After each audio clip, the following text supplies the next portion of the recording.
Payment ಇರೋದು based on a constant scale, after some time promotion ಅದೆಲ್ಲ ಇರುತ್ತೆ. But when you involve a performance based contract, ಆಗ payment ಸಂಪೂರ್ಣವಾಗಿ ಯಾವ ಮಟ್ಟದಲ್ಲಿ ಆ ಸೇವೆಯ ಮಟ್ಟವನ್ನು ಸುಧಾರಣೆ ಆಗುತ್ತೆ ಆ ಬೇಸಿಸ್ ಮೇಲೆ ಪೇಮೆಂಟ್ ಸಿಗುವಂಥದ್ದು. ಸುಧಾರಣೆ ಆಗಿಲ್ಲ ಅಂದರೆ ಪೇಮೆಂಟ್ ಸಿಗೋದಿಲ್ಲ. So that is the improvement over the normal system, which is where municipality ಒಳಗಡೆ ನಾವು ಈ ವ್ಯವಸ್ಥೆ ಮಾಡಲಿಕ್ಕೆ ಸಾಧ್ಯವಿದೆ ಅಂತ ಬಂದರೆ ಅದರಲ್ಲೂ ಮಾಡ್ಕೋಬೋದು. ಬಟ್ ಸಾಧ್ಯವಿದೆಯಾ ಅಂತ ಪ್ರಶ್ನವನ್ನು ನಾವು ನಮ್ಮಲ್ಲಿ ಉತ್ತರಿಸ್ಕೊಳ್ಬೇಕು. ನಾಳೆ ಮುನ್ಸಿಪಾಲಿಟಿ ನಾವೇ ಮಾಡ್ತೀವಿ ಅಂತ ಬಂದರೂ ಕೂಡ ವ್ಯತ್ಯಾಸ ಏನಿಲ್ಲ. ಯು ವಿಲ್ ಹ್ಯಾವ್ ಟು ಬಾರೋ ಮನಿ ಆ್ಯಂಡ್ ಡೂ ಇಟ್.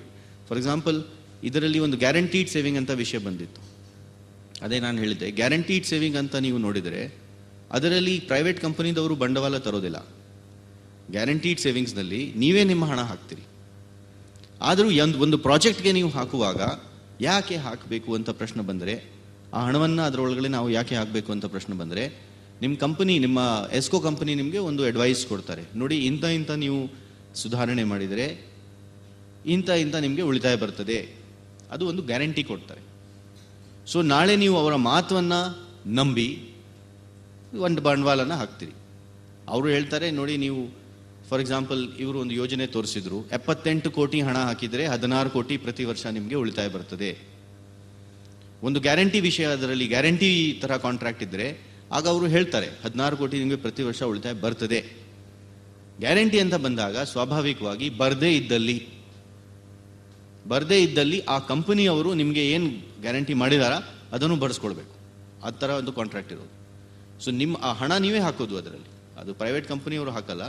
ಆದರೂ ನೀವು ಹಾಕೋದಾದರೆ ಹೌ ಡು ಯು ಎನ್ಶ್ಯೂರ್? ಇವತ್ತು ನಾವು ಪಾರದರ್ಶಕತೆ ಬಗ್ಗೆ ಮಾತಾಡ್ತೇವೆ, ಟ್ರಾನ್ಸ್ಪರೆನ್ಸಿ ಬಗ್ಗೆ. ಒಂದು ಹಣ ನಾವು ಒಂದು ಯೋಜನೆಯಲ್ಲಿ ಹಾಕಿದರೆ ಅದರಿಂದ ಏನು ಪ್ರಯೋಜನ ಆಯಿತು, ಏನು ಪ್ರತಿಫಲ ಸಿಗುತ್ತು, ಆ ಒಂದು ಪಾರದರ್ಶಕತೆ ಸಿಗೋದಾದರೆ we need to measure it against performance parameters. ಇವತ್ತು ಕೂಡ ನೀವೆಲ್ಲರೂ ಮುನ್ಸಿಪಾಲಿಟಿನಲ್ಲೂ ಸ್ಟ್ರೀಟ್ ಲೈಟ್ ಮಾಡ್ತಾ ಇಲ್ಲ ಅಂತಲ್ಲ, ಮಾಡ್ತಾ ಇದ್ದೀರಿ. ನಾಳೆ ಅವಶ್ಯಕತೆ ಬಂದರೆ ಮತ್ತೆ ಹಾಕ್ತೀರಿ. ಬಟ್ ಪಾರದರ್ಶಕತೆ ಅಂತ ತರೋದಾದರೆ we have to link it up to some performance parameters. ಇಲ್ಲದೇ ಇದ್ದಲ್ಲಿ ನಾಳೆ ದಿವಸ ಆ ಉತ್ತರ ಪ್ರತಿ ಉತ್ತರ ಥರ ವಿಷಯ ಬಂದ್ಬಿಡ್ತದೆ. ಬಟ್ ಆಬ್ಜೆಕ್ಟಿವ್ ಆಗಿ ನಿಮಗೆ ನೀವು ಹಾಕಿರುವಂಥ ಹಣ, ನೀವು ಮಾಡ್ತಿರ್ತಕ್ಕಂಥ ನಿಮ್ಮ ನಿರ್ವಹಣೆಯನ್ನು ಯಾವ ಬೇಸಿಸ್ ಮೇಲೆ ನಾವು ಸರಿ ಇದೆಯಾ, ಸುಧಾರಣೆ ಮಾಡ್ಬೋದಾ ಅಂಥವನ್ನು ನಾವು ಸ್ಪಷ್ಟತೆ ಆ ವಿಷಯ ಬಗ್ಗೆ ತರಲಿಕ್ಕೆ ಆಗೋದಿಲ್ಲ. ಸೊ ಆ ಸ್ಪಷ್ಟತೆ ತರಲಿಕ್ಕೆ ಈ ಒಂದು ವ್ಯವಸ್ಥೆ ಇದೆ. ಅದೇ ಸ್ಪಷ್ಟತೆಯನ್ನು ಮುನ್ಸಿಪಾಲಿಟಿ ಒಳಗಡೆ ನೇರವಾಗಿ ನಾವು ತರ್ತೀವಿ ಅಂತಂದರೆ ಏನೋ ಸಮಸ್ಯೆ ಇಲ್ಲ, ಮಾಡಬಹುದು. ಆದರೂ ಇದ್ದಂಥ ಪರಿಸ್ಥಿತಿನಲ್ಲಿ ಆ ರೀತಿಯಲ್ಲಿ ಅಥವಾ ಆ ದಿಕ್ಕೆಯಲ್ಲಿ ಮುಂದೆ ಹೋಗಲಿಕ್ಕೆ ಸಾಮಾನ್ಯ ಅನುಭವಗಳೇನು ಹೇಳ್ತವೆ ಅಂತಂದರೆ ಸಾಧ್ಯವಿಲ್ಲ.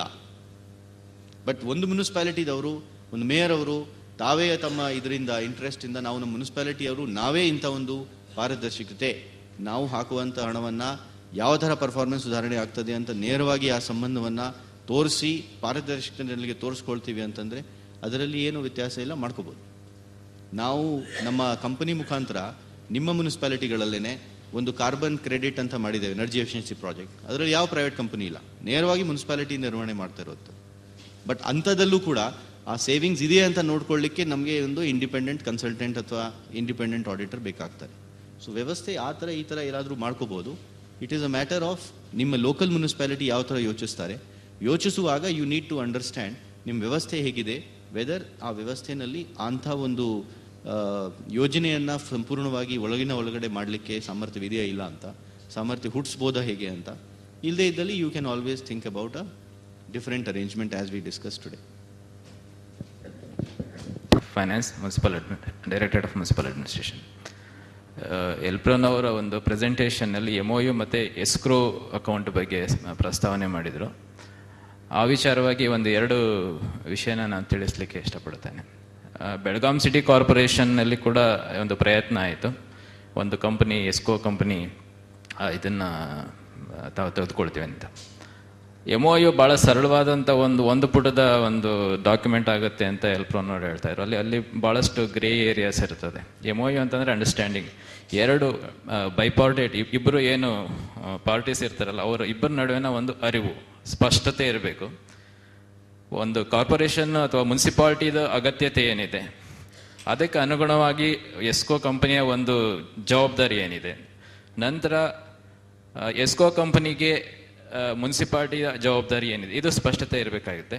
ಆಬ್ಜೆಕ್ಟಿವ್ಸ್ ಏನಿದೆ ಅದರ ಆಧಾರದ ಮೇಲೆ ಇದು ನಿರ್ಧಾರ ಆಗುತ್ತೆ. ಆ ಒಂದು MOU ಡ್ರಾಫ್ಟ್ MOU DMAಗೆ ಇದು ವೇಟಿಂಗಿಗೆ ಬಂತು. ಅದನ್ನೆಲ್ಲಿ ಡ್ರಾಫ್ಟ್ ಮಾಡಿದವರು ಎಸ್ಕಾಂ ಕಂಪ್ನಿನವರೇ, ಮುನ್ಸಿಪಾಲ್ಟಿದು ಕಾರ್ಪೊರೇಷನ್ದು ಕಾಂಟ್ರಿಬ್ಯೂಷನ್ ಇರಲಿಲ್ಲ. ಅಲ್ಲಿ ಏನು ವಿಚಾರ ಬಂದಿತ್ತು ಅಂತ ಹೇಳಿದರೆ, ಎನರ್ಜಿ ಬಿಲ್ ಒಂದು ಡೈರೆಕ್ಟರೇಟಿಂದ ಏನು ರಿಲೀಸ್ ಆಗುತ್ತೆ, entire amount should go to escrow account.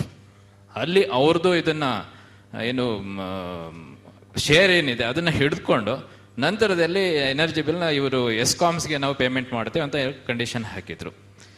ಈ ಥರದ್ದು ಏನು ಕಂಡೀಷನ್ ಅಂತ ಒನ್ ಸೈಡೆಡ್ ಆಗುತ್ತೆ. ಯಾರಿಗೆ ನಾವು ಡ್ರಾಫ್ಟಿಗೆ ಕೊಡ್ತೀವಿ ಅವರು ಬೇಕಾದಾಗೆ ಮಾಡ್ಕೊಳ್ತೇವೆ. ಇಂಥದ್ದು ಒಂದು ತಪ್ಪು ಗ್ರಹಿಕೆ ಅಥವಾ ಅವ್ರಿಗೆ ಬೇಕಾದಂಥ ಅನುಕೂಲವಾಗಿ ಮಾಡ್ಕೊಳ್ಳುವಂಥ MOUಗಳು ಭಾಳಷ್ಟು ಸಮಸ್ಯೆಗಳನ್ನ ಸೃಷ್ಟಿ ಮಾಡುತ್ತೆ. ಆ MOU ಹೊರಗಡೆ ಬರಲಿಲ್ಲ. ಹಾಗಾಗಿ ಮುನ್ಸಿಪಾಲಿಟಿ ಮತ್ತು ಎಸ್ಕೋ ಕಂಪನೀಸ್ ಅವ್ರ ನಡುವಿನ ಒಂದು ಒಪ್ಪಂದ ಏನಿರುತ್ತೆ ಅದರಲ್ಲಿ ಸ್ಪಷ್ಟತೆ ಇರಬೇಕಾಗ್ತದೆ. ಈ ಒಂದು objective, over all project objective ಏನಿದೆ ಅದಕ್ಕೆ ಪೂರಕವಾಗಿ MOU ಇರಬೇಕಾಗ್ತದೆ. ಇದು ಎರಡು ಕಡೆನೂ. ಆ ಒಂದು ಕಾರಣದಿಂದಾಗಿ ಆ ಎಸ್ಕೋ ಕಂಪನಿ ಇದು MOU ಆಗಲೇ ಇಲ್ಲ. MOU ಲೆವೆಲ್ನಲ್ಲೇ ಈ ಥರ ಅಡೆತಡೆಗಳು ಬಂದರೆ ಸಮಸ್ಯೆಗಳಾಗ್ತದೆ. ಇದು ಸ್ಪಷ್ಟತೆ ಇಬ್ಬರಿಗೂ ಬೇಕಾಗ್ತದೆ ಅನ್ನುವಂಥದ್ದು. ನಂತರ ಈಗ ನಾವು ರಿಲೀಸ್ ಮಾಡಿದಂಥ ಹಣ ನೇರವಾಗಿ ಇದು ಎಲೆಕ್ಟ್ರಿಸಿಟಿ ಅಕೌಂಟ್ ಅಂತ ಏನಿದೆ ಬ್ಯಾಂಕ್ನಲ್ಲಿ ಅಲ್ಲಿಗೆ ಹೋಗ್ತದೆ. ಅಲ್ಲಿ ಪೇಮೆಂಟ್ ಮಾಡಿ ಇವರಿಗೆ ಎಸ್ಕಾಮ್ಸ್ ಎನರ್ಜಿ ಸಪ್ಲೈ ಕಂಪನೀಸ್ ಏನಿದೆ ನಮ್ಮ KPTCLನ ಅವರಿಗೆ ಪೇಮೆಂಟ್ ಆದ ನಂತರ ಉಳಿದ ಹಣ ಏನಿದೆ ಅದು ಎಸ್ಕೋ ಅಕೌಂಟ್ಗೆ ಬರ್ತದೆ. ಈ ಒಂದು ಸ್ಪಷ್ಟತೆ ಎರಡೂ ಒಂದು ಏನು ಮುನ್ಸಿಪಾಲಿಟಿ ಮತ್ತು ಎಸ್ಕೋ ಕಂಪನಿಗಳಿಗೆ ಇರಬೇಕಾಗ್ತದೆ. ಇಲ್ಲ ಅಂತ ಹೇಳಿದ್ರೆ ಇವರು ಎಲ್ಪ್ರೋನವ್ರು ಹೇಳಿದ್ರೆ ಏನು MOU ಒಂದು ಸರಳವಾದಂಥ ಒಂದು ಪುಟದ ಒಂದು ಡಾಕ್ಯುಮೆಂಟ್ ಅಂತ ಹೇಳಿದ್ರಲ್ಲ, ಆ ಥರ ಆಗೋದಿಲ್ಲ. ಇದು ಪ್ರಾರಂಭದಲ್ಲೇ ಅಡೆತಡೆಗಳು ಉಂಟಾಗಿ ಇದು ಈ ಪ್ರಾಜೆಕ್ಟ್ ಮುಂದೆ ಹೋಗೋದಿಲ್ಲ. ಇದೊಂದನ್ನ ವಿಚಾರನ ನಾನು ಈ ಒಂದು ಸಭೆ ಗಮನಕ್ಕೆ ತರಲಿಕ್ಕೆ ಇಷ್ಟಪಡ್ತೇನೆ. Benefits from ESCO. The ESCO is doing this project and BOOT, build, own, operate and transfer.